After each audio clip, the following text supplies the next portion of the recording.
Hello and welcome aboard another episode of the Gallant Says podcast, live on youtube.com/Paul Gallant and twitch.tv/Gallant Says.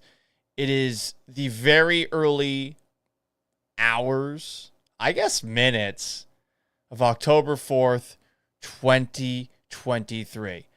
Optimally, I want to start this thing before 12:30 a.m. We'll get there, I think, eventually. But it's going to take me some time. I get way too much ADD over the course of the week. Undiagnosed, of course, because there's an Adderall shortage. And I don't think that Big Pharma wants to add me to the list of people that are jonesing for that. But also, I don't know how well I would even do on it. I've never done it. So I feel like if I took it, maybe I would be able to focus on one task at a time. Because generally my big issue is that I'll have a bunch of things that I set on a list, and instead of doing them in order on the list, I'll do one, and then I'll remember the other, and then I'll remember the other, and I get sidetracked, and all of that getting sidetracked ultimately leads to me just being really fucking slow. But anyway, let's talk about what's happened today in the Major League Baseball playoffs, because right now, it has me actually feeling better about the Houston Astros playoff chances. And look, I'm very overreactionary, and you're not getting the most in-depth baseball insight with my show. You're just not. But first game that we saw, the Texas Rangers, AL wildcard team because they blew the division, beat the 99 win at one point, amazing winning streak to open the year, Tampa Bay Rays 4-1. And I looked at the Rays, and I did perhaps fall into the trap of looking at the record and seeing how they started off the year and remembering their track record over the last couple of seasons, thinking to myself, you know what? This team, of all the teams that are playing in the wild card round, is potentially the most dangerous. But, I mean, they beat the hell out of themselves in this game. 4 errors. 2 by ex-Astro Jose Siri. Also, they got Chris Tavinsky out there. That was interesting to see. They couldn't get to the Rangers bullpen early enough. Jordan Montgomery had a pretty good start for Texas, and they couldn't hit the bullpen when it finally came in. I saw Aroldis Chapman warming up, and I thought to myself, okay, here's where the Tampa Bay Rays are going to make things interesting. But Chapman got out of that inning relatively easy. So the Rangers win this game where Tampa Bay continues to shoot itself in the foot. And I don't know what the fuck they were thinking wearing those Devil Ray uniforms. Seriously, you've made it to a couple of World Series since changing your team nickname to the Rays. Before that, as somebody who went to high school in St. Petersburg, Florida, right down the road from the Trop, when they were the Devil Rays, they were the biggest joke.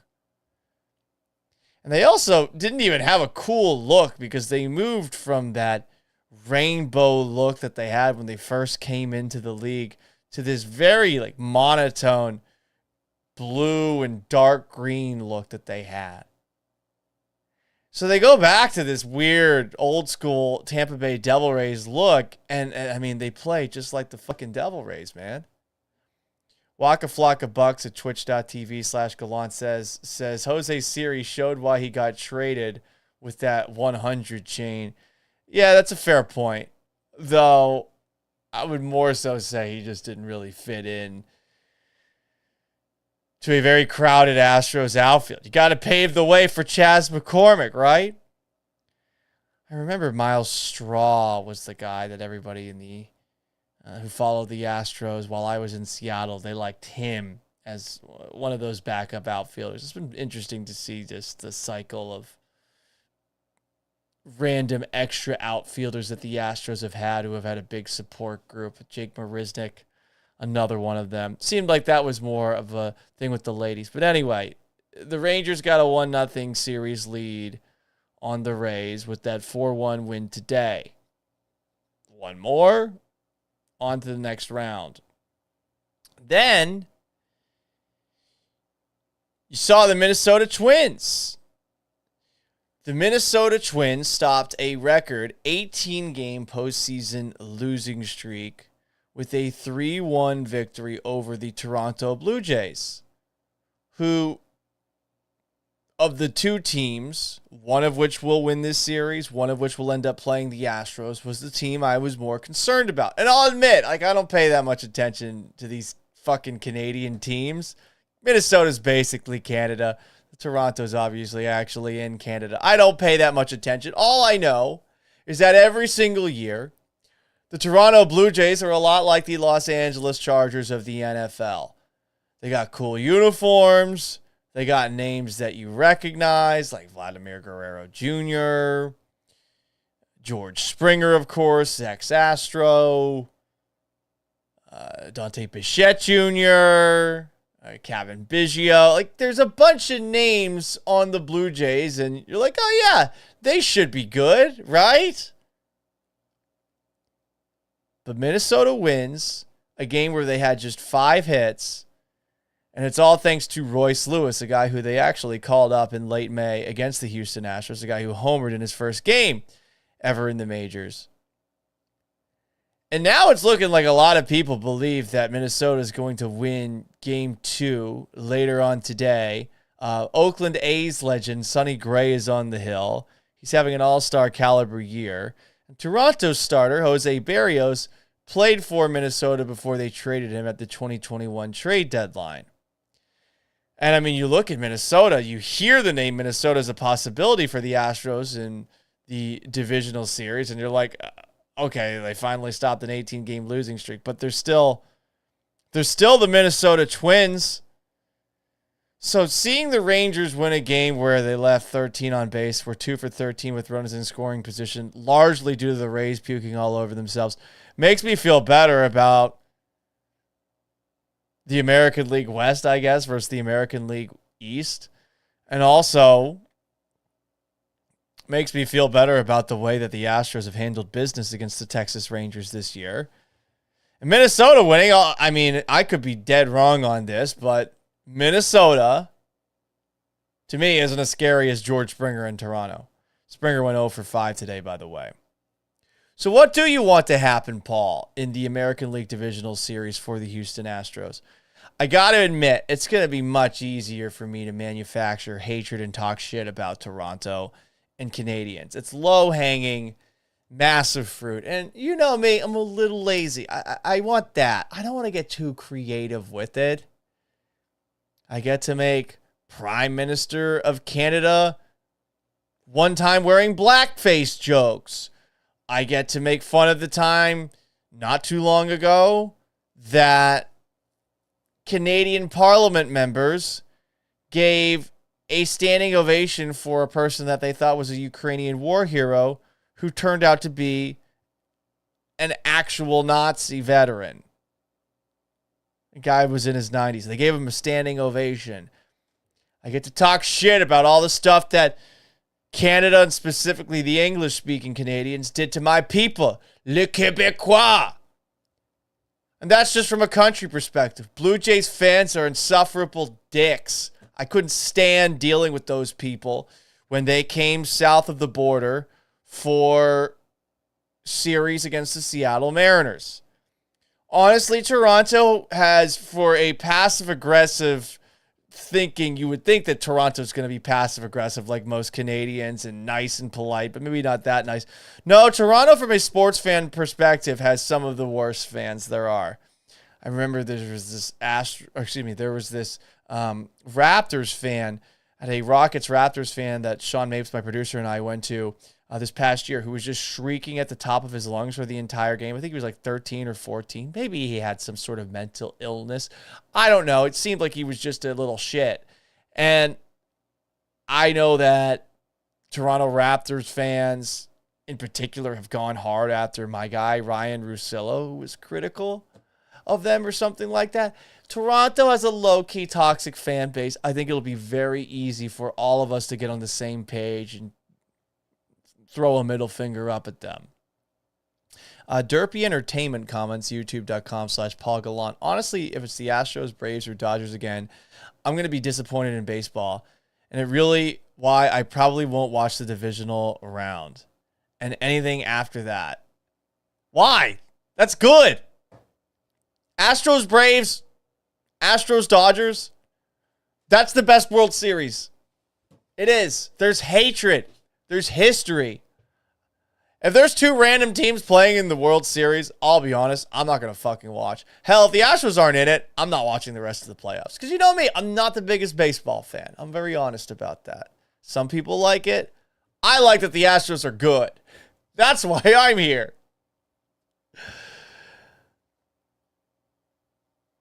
So what do I want to see? Again, Toronto would be very easy for me. But as I said before, on the other hand, I actually recognize a bunch of the Blue Jays players, which is based off of the stereotype that I think a lot of people will make about the Toronto Blue Jays in a sport where people don't actually watch day to day all 30 teams 162 times. You don't do that. And since I recognize a bunch of the Blue Jays players compared to the people on the Minnesota Twins, there's a part of me that thinks that Toronto's going to be the more difficult matchup. So then I actually did a little bit of digging on the Minnesota Twins.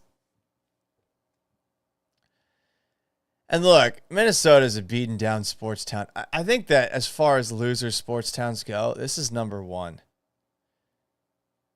I mean, the best moment that they've had in recent franchise history was when Case Keenum threw that Hail Mary against the New Orleans Saints. They move on to the NFC Championship game, and then the Eagles just fucked them up. Absolutely killed them. But before that, it's Gary Anderson missing a field goal in the NFC Championship game. The 15-1 Vikings lose to the Atlanta Falcons. I think that 15-1 Vikings team that had Randall Cunningham and Randy Moss and Chris Carter, I think they would have beaten the Broncos and stopped them from a repeat championship for John Elway before he retired. Before that, the Vikings had some really good teams in the 70s, the Purple People Eaters, but they lost every single Super Bowl they were in. I want to say it was 3 of them. So the Vikings have a pretty good history. The Twins have won a World Series. Kirby Puckett, RIP. But I mean, they just finally snapped an 18-game losing streak in the postseason. The Minnesota Timberwolves, we were making fun of them not too long ago for celebrating winning a play-in game, Patrick Beverley losing his shit. The best moment in franchise history is probably when they traded Kevin Garnett to the Boston Celtics so that he could win a championship with the Celtics. And fuck, imagine you've got a hockey team. You're Minnesota. You're actually the hockey capital of the United States. And your hockey team, the Minnesota North Stars, fucking leaves for Texas. That's what they did. The Minnesota North Stars moved to Dallas. They are now the Dallas Stars. So they get the Minnesota Wild back. Sounds like a WNBA team nickname. Minnesota's been through a lot of shit. I can't manufacture hatred for Minnesota. I can't. So if we're talking about it from a content perspective, from making an entertaining show perspective, selfishly, Toronto's easier. But then you look at Minnesota a little bit more, and Toronto also might be the easier team here. So I looked at some of Minnesota's statistics, and they are a weird franchise. So in the American League this year, they have the 10th best batting average. I know, I shouldn't pay that much attention to batting average. They have the most strikeouts in baseball as a team at the plate. Number one, they have more strikeouts than anybody. But even though they've got the 10th best average and the most strikeouts in the sport, their OPS is 4th best because they tied for the American League lead in home runs with Texas. This is a fun team, it seems. They strike out a lot, but they hit a lot of dingers, and a lot of it seems to be Royce Lewis related. They called him up in late May against the Astros. He homered. He had 2 home runs today to power the Twins to that Game 1 victory. And now the Twins get to go up against, in Game 2, later today, Jose Barrios, a guy who's played for Minnesota before, a guy who I'm sure the Minnesota Twins know very well how to hit. From a pitching perspective, Minnesota is first in strikeouts on the year. They're third in walks, hits per innings pitched. And I'll admit it, I don't know who any of these fuckers are. I don't know. On this roster. Like, I recognize Carlos Correa and Christian Vazquez. I recognize Sonny Gray. But looking up and down this roster until today, you could have told me any name and I would have been like, oh, I guess he's on the team. Kenta Maeda as well. That's a guy that I recognize. But this is their whole roster. I have no idea who any of these fuckers are. Juan Duran, Cody Funderburk, Griffin Jacks. It's the most Gen Z sounding name I've ever heard. Pablo Lopez. Is that the kid from Backyard Baseball? Chris Paddock. Emilio Pagan. Joe Ryan. Brock Stewart. Caleb Thielbar. Louis Varland. Ryan Jeffers. Kyle Farmer. Eduard Julian. I think Royce Lewis is familiar. Oh, yeah. I've been talking about him. I almost forgot about him, and I just talked about him 5 minutes ago. Jorge Polanco, Donovan Solano, Will Castro. I think I recognize Will Castro. Max Kepler. Alex Kirilloff. I think I recognize him. Michael A. Taylor, Matt Wallner, Andrew Stevenson. And this is nothing against those players. I don't know a fucking thing about the Twins because no one talks about the Twins ever. It's part of baseball's bigger problem. It is very hard for the sport to highlight teams like the Minnesota Twins. Hell, it's even hard for people to market a team like the Houston Astros without them being hated by everybody who follows the sport.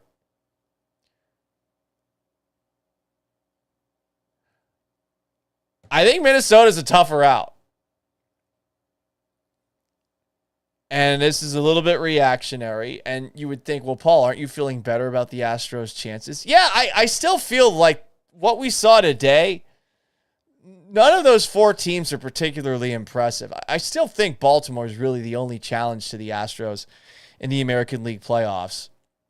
And obviously in the 7 games that we saw between those two teams, yeah, it lived up to the billing. But of the possible teams that the Astros could play, I think that Minnesota's the tougher out. I do think there's a pretty good chance that they end up getting a 2-game sweep. But I don't know. There's a part of me that still looks at Toronto and says, like, yeah, but Toronto's going to win game 2 because the uniforms. And I recognize some of the guys on the team. So this is the brilliant baseball analysis that you guys come here for. Some more comments here. YouTube.com/Paul Gallant. Play to win 1958 says he wants Astros Braves. Waka Flocka Buck says Springer needs that hair doctor that John Granado and Joel Blank went to. For those who don't know, there are some guys at my radio station that do advertisements for hair loss. I believe there's surgery. You know what they should do? What I did, and I can't believe I don't have an advertisement for this, like from Hims or something like that, but or Keeps. I forget which one I use. But Propecia, little Rogaine, it works. My hairline was receding like crazy when I was living in Seattle, and I got pretty much all of it back. Derpy Entertainment, to follow up on what he said, I'd rather see some of those wild card teams there. Okay, cool, man. Like, I just want the Astros there. I don't give a fuck if they don't make it. He continues, if you want those big market teams to win, you don't know baseball at all or respect it. No, I want the Astros to play the teams that they've played in the World Series. I want vengeance against the Braves. I want the Astros to beat the Dodgers so that they can shut the Dodgers up forever.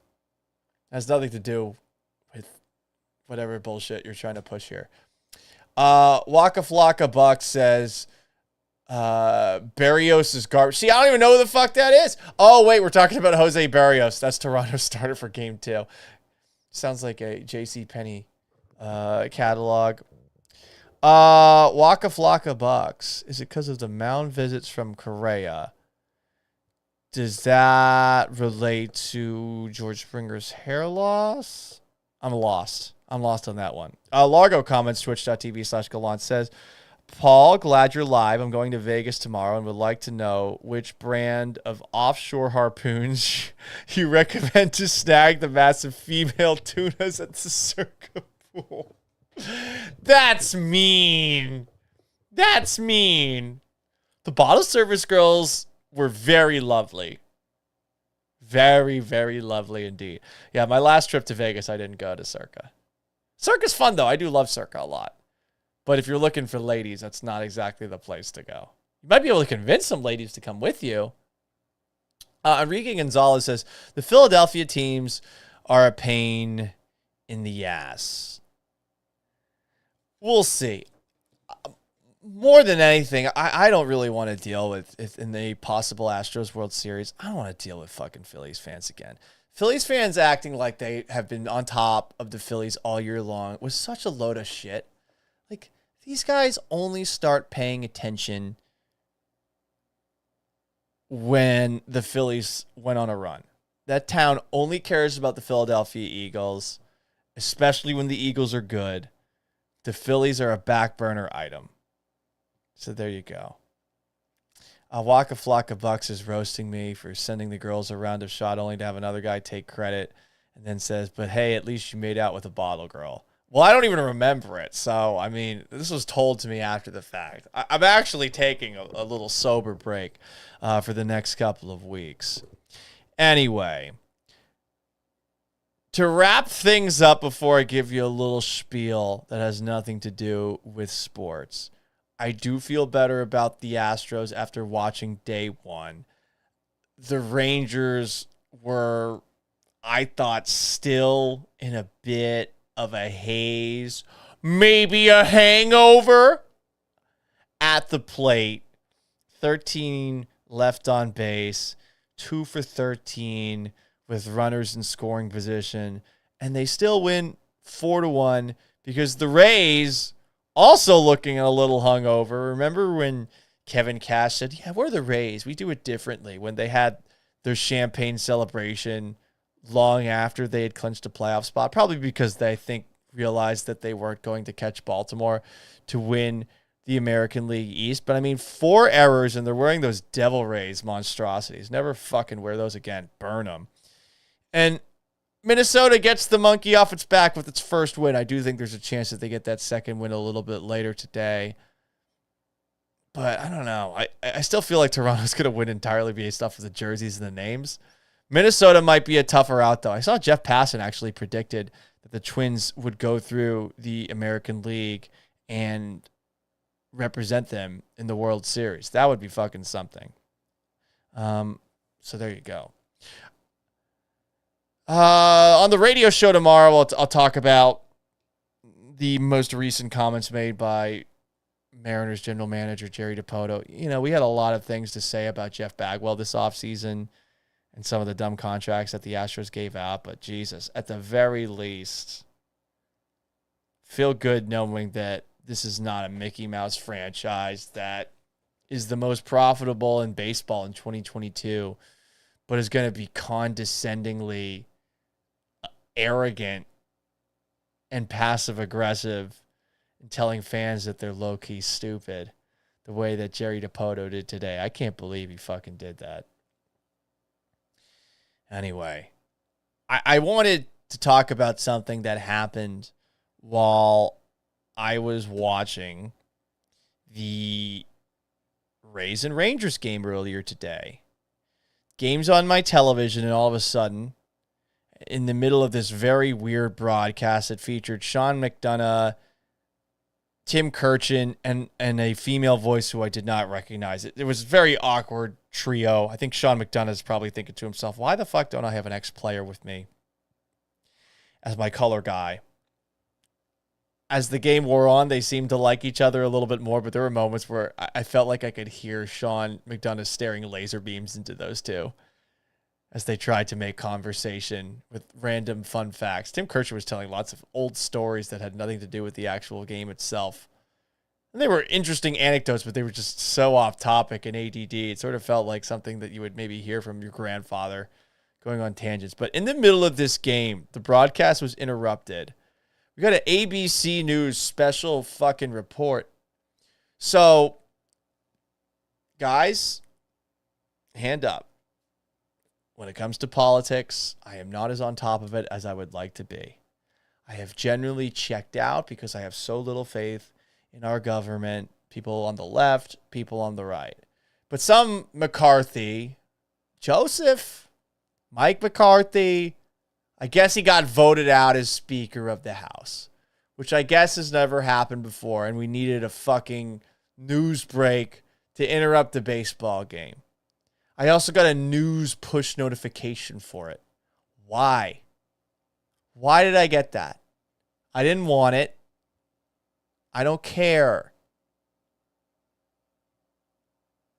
Why did he get voted out? Maybe that's interesting. He wanted Congress to stay in session. Now that's kind of fucked up, though not surprising. If you're trying to make your colleagues work more, I don't know, they might try to have you fired. That seems to hold true in life, right? And I know it's a really tough year for a congressperson.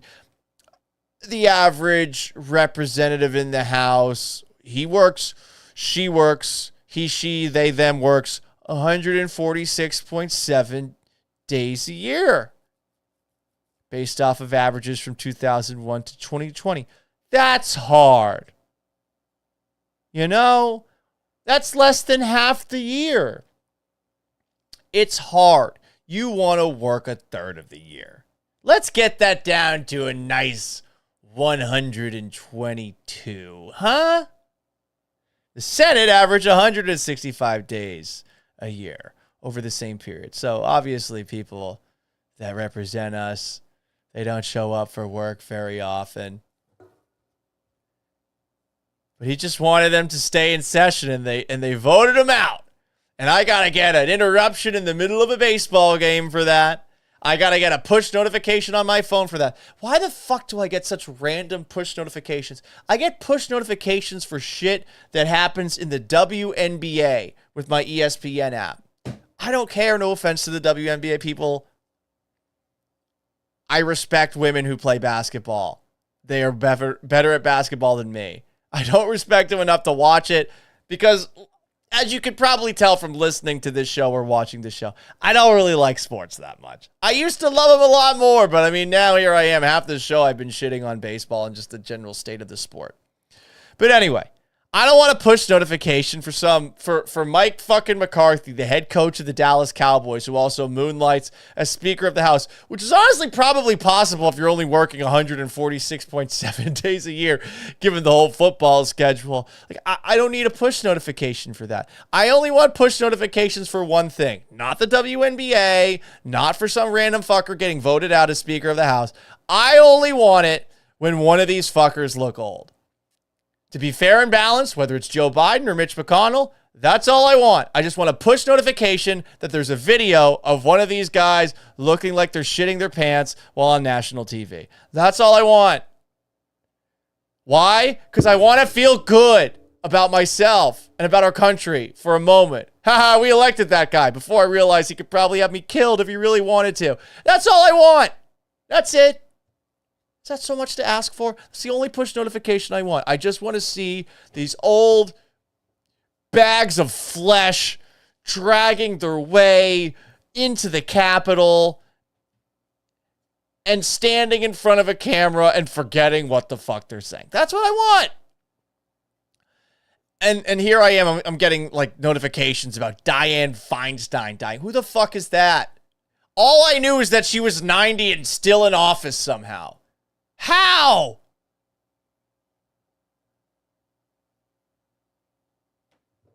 The average senator is 64. The average House of Representatives representative is 57. I am younger than all senators. There are 4 reps younger than me. That's it. Like, I don't give really a shit about the Speaker of the House getting ousted because, like, they're all crooks. They don't represent you. They don't represent me. They don't represent anybody. YouTube.com/Paul Gallant. Mead Pelayo says he stopped the government shutdown and some politicians in his party didn't like it. Yeah, bad look. It's a bad look if we're being honest. I get it. I mean, who wants to work more? It's a tough 165 days a year you got to work. It is pretty crazy that it took 300 plus years for this to actually happen. But look, can we get fitness tests? I know everyone hates Donald Trump. Trump had an idea like, hey, can I get Joe Biden and Rupert Murdoch to do a fitness test? I would take a push notification for that. I want to see them do it. Or a push notification for the next time that Joe Biden's dog bites someone, which apparently has happened 11 times. Hell, I could do it with a push notification when a politician steps down without dying. Like, that seems like progress, too, for the American people. So these are the things I want push notifications for. These are the things that I want breaks in the middle of baseball games for. You know? That's it. But instead, we got it for Dallas Cowboys coach and, I guess, Speaker of the House, Mike McCarthy, ousted as Speaker of the House. And play some sad music in the background. Sadly, I don't have any sad music to play in my license-free musical bed library. Anyway, appreciate y'all sticking around with me. We're going to try to make these on Tuesdays and Wednesdays a little bit earlier in the day. The biggest key is for me to actually do these on a daily basis. We'll see what happens in the playoffs. If I had to make a pick, I imagine that the Rays will even things up. The more I'm talking, the more I feel like Minnesota is just going to end up getting a 2-game sweep, and that's who the Astros are going to end up playing Saturday at Minute Maid Park. Going to hold out hope that the Toronto Blue Jays can stop being like the Los Angeles Chargers and actually do something of consequence, because they constantly get hyped. Until tomorrow night on the Gallant Says podcast, which you can subscribe, rate, and review to on Apple, Spotify, Google, Stitcher, and SoundCloud, or subscribe to on youtube.com/Paul Gallant or twitch.tv/Gallant Says. Until tomorrow, I am merely Paul Gallant. So long, farewell, have yourselves a wonderful, it's Wednesday, a wonderful Wednesday. You'll hear me on the radio at 10. Peace!